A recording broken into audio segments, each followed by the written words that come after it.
సహోదరుడా, సహోదరి, ఈరోజు దేనికి నువ్వు డిప్రెషన్లోకి వెళ్తున్నావు? దేనికోసం నువ్వు నిరాశ నిస్పృహకుండా వెళుతున్నావు? దేన్ని చూసి నువ్వు భయపడుతున్నావు? దేన్ని చూసి అయితే నువ్వు భయపడుతున్నావో, దేని గురించి ఆలోచించి నువ్వు నిరాశ గుండా నిస్పృహకుండా వెళుతున్నావో, దేన్ని అయితే నువ్వు తలంచుకొని నా పని అయిపోయింది, నా బ్రతుకి మంచి రోజులు చూడవని అనుకుంటున్నావో అది వాస్తవము కాదో. ఏలియా అనుకున్నాడు, నేను చచ్చిపోతానేమో. దేవుడు అంటున్నాడు, చచ్చిపోవడం ఏంటి ఏలియా? అసలు నీకు చావే లేకుండా నేను ప్రణాళిక చేశాను.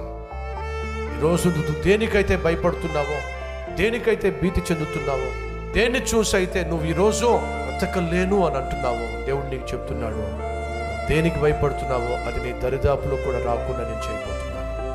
ఏదైతే నా జీవితంలో నేను పొందుకోలేనేమో అనుకుంటున్నావో, శ్రేష్టమైన దాన్ని నేను నీకు అనుగ్రహించబోతున్నాను.